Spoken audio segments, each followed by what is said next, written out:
ইহুদিরা তাদের মধ্যে সুদি লেনদেন করছে না করছে না?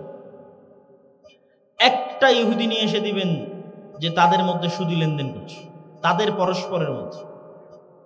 হ্যাঁ, সারা পৃথিবীতে যেন সুদি লেনদেন হয়, এটার জন্য তারাই পেট্রোনাইজ করে, তারাই দাঁড় করিয়ে রেখেছে সুদি অর্থনীতি, কিন্তু তাদের মধ্যে কখনো সুদি লেনদেন করবে না। আর আমরা আমাদের সমাজের রন্ধ্রে রন্ধ্রে সুদের বিষ বাষ্প প্রবেশ করেছে। সুদের ইকোসিস্টেম এমন ভাবে তৈরি করা হয়েছে যে পৃথিবীতে কেউ চাইলেও যেন সুদ থেকে বের না হতে পারে। এটা একটা ইকোসিস্টেম। তার আপনাকে উদাহরণ দেই, আপনি যদি ইংল্যান্ডে যান, আমেরিকায় যান, আর ক্রেডিট কার্ডের ইউজার না হন, ক্রেডিট কার্ড মানে আপনি আমার কার্ড নিলেন, টাকা নাই, খরচ করেন, পরে দিন, সমস্যা নাই, এটার নাম ক্রেডিট কার্ড। আপনার যদি ক্রেডিট কার্ডের 5-10 বছরের বা বেশি ব্যালেন্স ব্যবহারের রেকর্ড না থাকে, তাহলে একটা বাড়ি ভাড়া নিতে যে পরিমাণ কষ্ট সহ্য করতে হবে আপনি বুঝবেন, থাক, তার চাইতে আমি ক্রেডিট কার্ডই ইউজ করি। ক্রেডিট কার্ড ইউজ করে ক্রেডিট কার্ড দেখিয়ে আমি বাড়ি ভাড়া অতি সহজে পেয়ে যাব। মানে সুদ মুক্ত থাকবেন এরকম কোনো পরিবেশ পৃথিবীতে রাখা হয়, কিন্তু তারা সুদ মুক্ত আছে। সুদ মুক্ত থাকবেন এরকম কোনো পরিবেশ পৃথিবীতে রাখা হয়। এমনকি আপনার ওয়াইফাই যে নেবেন, ওই ওয়াইফাই এর রাউটারের পিছনে ইন্স্যুরেন্স আছে, গাড়ির পিছনে তো আছে, মোবাইলের তো আছে, ওয়াইফাই রাউটারেরও ইন্স্যুরেন্স আছে। আপনি বিশ্বাস না হলে আমেরিকা এবং ইংল্যান্ডে কল দিয়ে যাচাই করবেন যে আছে কিনা। আব্দুল্লাহ ভাই বক্তব্যে বলল সত্যি আছে কিনা।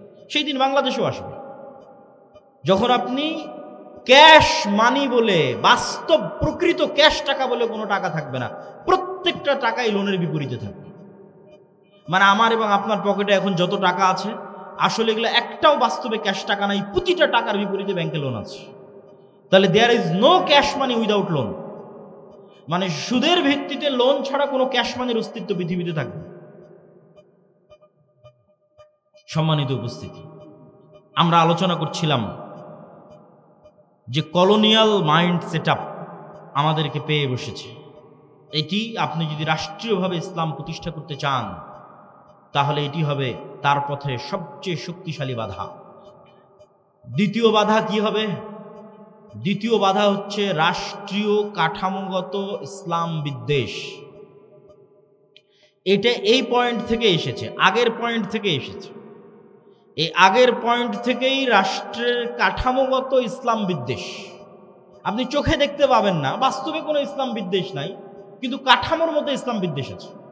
যেমন আপনি কোথাও গিয়ে বলেন যে আমি দাড়ি রাখবো, পুলিশে জব করে বলেন দাড়ি রাখবো, আর্মিতে জব করে বলেন দাড়ি রাখবো, পারবেন না, কষ্ট হবে, চিহ্নিত হবেন, চাকরি থেকে বাদ পড়ে যাবেন। তথা এমনভাবে ইসলাম বিদ্বেষকে সেট আপ করা আছে কাঠামোর মধ্যে যে আপনি শক্তভাবে, কঠোরভাবে দ্বীনকে অনুসরণ করবেন সেটি সুযোগ নাই।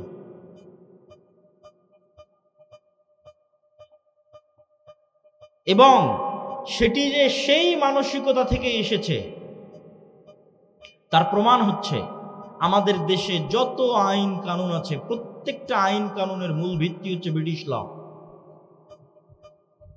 যত আইন আছে প্রত্যেক আইনের ভিত্তিতে যে দেখবেন ব্রিটিশ ল। যেমন আপনি যদি বাংলাদেশ আর্মির কথা বলেন, তাহলে বাংলাদেশ আর্মির যত রুলস অ্যান্ড রেগুলেশনস আছে তাদের অফিসিয়ালি এই প্রত্যেকটা রুলস অ্যান্ড রেগুলেশনের 90% ব্রিটিশ আর্মি থেকে কপি করা। মানে ব্রিটিশ আর্মির খণ্ডিত আর্মি ছিল ইন্ডিয়ান আর্মি, ইন্ডিয়ান আর্মির খণ্ডিত অংশ পাকিস্তান আর্মি, পাকিস্তান আর্মির খণ্ডিত অংশ বাংলাদেশ আর্মি। বাহির থেকে কোনো ইসলাম বিদ্বেষ নাই, কিন্তু ওর কাঠামোর মধ্যে ইসলাম বিদ্বেষ আছে। আপনি পূর্ণ ইসলাম মেনে বাংলাদেশ আর্মিতে জব করবেন, আপনার জন্য কঠিন হয়ে যাবে জব করা, পারবেন না, কেন কাঠামোর মধ্যে ইসলাম বিদ্বেষ ঢুকানো আছে। আর এটির জন্য আগের পয়েন্টই দায়ী, তথা ওই যে কলোনিয়াল গোলামি থেকে আমরা বাস্তবে শারীরিকভাবে তারা অনুপস্থিত, কিন্তু মানসিকভাবে আইন কানুনের নিয়মে প্রত্যেকটা জায়গায় তাদের গোলামির ছাপ স্পষ্ট। 3 নম্বর পয়েন্ট, বাংলাদেশের ঐতিহাসিক ইতিহাস ভিত্তিক যে রাজনৈতিক বয়ান, বিশেষ করে গত 16 বছর যে রাজনৈতিক বয়ান তৈরি করা হয়েছিল শুধুমাত্র 1971 মুক্তিযুদ্ধ কেন্দ্রিক, যে বাংলাদেশের জন্মই 1971-এ, তার পূর্বে আসলে কিছুই ছিল না। এই ইতিহাস আমি বহু বক্তব্যে তুলে ধরেছি যে আমরা বাংলার মুসলমানেরা শুধুমাত্র এই 50 বছরের জাতি নই। এই পূর্ব বাংলার মুসলমানেরা বা বাংলাদেশের মুসলমানেরা হাজার বছরের ঐতিহাসিক জাতি, এবং ওই ইতিহাসের লিগ্যাসির সাথে আপনাকে কানেক্টেড করতে হবে। এই জন্য দেখবেন যে আমার প্রত্যেকটা বক্তব্যে প্রধান উপদেষ্টার সামনের বক্তব্য আমি উচ্চারণ করেছি 1947, আমি বলেছি 1947, এবং প্রায় সব বক্তব্যে পাবেন। কেন? আপনারা আজকের যেই মানচিত্রের উপর আছেন, এই মানচিত্র কিন্তু 71-এর নয়, এই মানচিত্র 47-এ পাওয়া মানচিত্র। তাহলে মানচিত্রের ইতিহাসকে যদি আপনি অস্বীকার করেন, মানচিত্রের অস্তিত্বকে অস্বীকার করে বসবেন, তাহলে মানচিত্রের ইতিহাসকে অস্বীকার করা, মানচিত্রের অস্তিত্বকে অস্বীকার করা, তাহলে অবশ্যই এই মানচিত্রের ইতিহাসকে আপনাকে স্বীকৃতি দিতে হবে। 47-এর ইতিহাস কিসের ইতিহাস? 190 বছর ব্রিটিশ বিরোধী জিহাদের ইতিহাস। 190 বছর। 1757 সালের 23শে জুন পলাশির আম্রকানন মুর্শিদাবাদে এই বাংলার যে পতন হলো ব্রিটিশদের কাছে, 1757 থেকে 1947, এই দীর্ঘ সময়ের ইতিহাসকে আপনি বাদ দিতে পারেন না। হাজী শরীয়তুল্লাহ মীর নেসার আলী তিতুমির, আপনাদের বগুড়ার গাবতলীয়, তো গাবতলীর সন্ধ্যাবাড়িও ছিল জিহাদের কেন্দ্র, ব্রিটিশ বিরোধী জিহাদের কেন্দ্র। তাহলে আপনি যদি গাবতলীর মানুষ যদি বলে আমার 1971-এ জন্ম, তাহলে তো এটা মিথ্যা কথা। তাহলে ওই গাবতলীর সন্ধ্যাবাড়ির আপনাদেরই বাপ দাদা আজ থেকে 200 বছর আগে ব্রিটিশদের বিরুদ্ধে জিহাদ করেছে, ওটাকে আপনি বহন করবেন না? ওটাকে আপনি রক্ষা করবেন না? নিজের মধ্যে ধারণ করবেন না? অবশ্যই ধারণ করতে হবে, নাহলে আপনি জাতি হিসেবে মানসিকভাবে, ঐতিহাসিকভাবে, রাজনৈতিক বয়ানে গোলাম হয়ে যাবেন। এবার ওই 1757 23শে জুনের আগের যে ইতিহাস, মুঘলদের বাংলাদেশ, তার আগের স্বাধীন সুলতানি শাসন আমলের বাংলাদেশ, মুঘলদের আগের অংশ হচ্ছে স্বাধীন সুলতানি শাসন আমল। স্বাধীন সুলতানি শাসন আমল কোনটা? যেই সময় রাজধানী ছিল মুর্শিদাবাদ, মালদা, রাজশাহী, চাঁপানবাবগঞ্জ, গৌড়, তৎকালীন ভাষায় বলা হয়েছে গৌড়। এই জন্য সব পুরাতন মসজিদ দেখবেন ওই বেল্টে প্রচুর পরিমাণে আছে। সোনা মসজিদ আছে, বাঘা মসজিদ আছে, কুসুম্বা মসজিদ আছে, আরো কত অসংখ্য পুরাতন মসজিদ আছে 500 বছর আগের। ওই অঞ্চলগুলো ঘুরতে গেলে দেখতে পাবেন। আর বাংলাদেশ বর্ডার ক্রস করে মালদার গৌড় রোডে প্রবেশ করলে তো আরো শত শত মসজিদ আছে, ছোট আদিনা, বড় আদিনা, এগুলো সব ওই সময়কার রাজধানী। আর মুঘলদের রাজধানী হচ্ছে ঢাকা। তাহলে এই দীর্ঘ হাজার বছরের ইতিহাসকে যদি বাদ দেন, জাতি হিসেবে আপনি মৃত্যুবরণ করবেন। আর 1971 বা 1947-এর পরে বাংলাদেশের মানুষকে বারবার বিভক্ত করার চেষ্টা করা হয়েছে। বাংলাদেশের মানুষকে কি দিয়ে বিভক্ত করা হয়েছে? 3টে পরিভাষা দিয়ে। 47-এ দেশ স্বাধীন হওয়ার পর বাঙালি নামে বাংলাদেশের মানুষের মধ্যে বিভেদ তৈরি করা হয়েছে। বলে যাই পরে মুসলিম, আগে বাঙালি। বাঙালি জাতীয়তাবাদকে মহান করা, বাঙালি জাতীয়তাবাদকে মহান করতে গিয়ে পহেলা বৈশাখের কালচার থেকে শুরু করে যত বাঙালি কালচার আছে, সেই কালচারগুলোকে মহান করে যে না আমি বাঙালি। আর এই বাঙালি জাতীয়তাবাদকে ইসলামের বিরুদ্ধে দাঁড় করানো। কিন্তু তারা ভুলে যায় যে বাঙালি জাতীয়তাবাদের নামেই 1905 সালে হওয়া বঙ্গভঙ্গ 1911-তে ব্রিটিশ সরকারকে রদ করতে বাধ্য করে কলকাতার দাদাবাবুরা। আর 1911-তে বঙ্গভঙ্গ রদ হয়ে যাওয়ার কারণে 1947 পর্যন্ত এই পূর্ববঙ্গে না কোনো কলকারখানা, না কোনো ব্যবসায়িক প্রতিষ্ঠান, না কোনো স্কুল কলেজ, না কোনো বিশ্ববিদ্যালয় কিছুই প্রতিষ্ঠিত হয়নি। মানে আপনাদের টাকায়, আপনাদের বাপদাদাদের টাকায় যা কিছু গড়ে উঠেছে সব কলকাতাতে গড়ে উঠেছে। তাহলে পূর্ববঙ্গের মুসলমানেরা যে বৈষম্যের শিকার হলো, সেটা তো তোমার বাঙালি জাতীয়তাবাদের নামেই সেই বৈষম্যের শিকার হলো। আবার সেই বাঙালি জাতীয়তাবাদকে উজ্জীবিত করে বাংলাদেশের মুসলমানদের মধ্যে বিভেদ তৈরি করা, এটা হচ্ছে আমাদের পার্শ্ববর্তী দেশ থেকে পরিচালিত বাংলাদেশের মধ্যে পার্থক্য তৈরি করার রাজনৈতিক বয়ান। আর একটা পার্থক্য তৈরি করা রাজনৈতিক বয়ান কি, 1971-এর পরে যে অমুক মুক্তিযোদ্ধা অমুক রাজাকার, এটা হচ্ছে দেশকে ভাগ করে দেওয়া, দেশের জনগণকে ভাগ করে দেওয়া। পৃথিবীর কোনো উন্নত দেশে আপনি এইভাবে দেশের নাগরিকদের মধ্যে বিভেদ তৈরি করা দেখতে পাবেন না।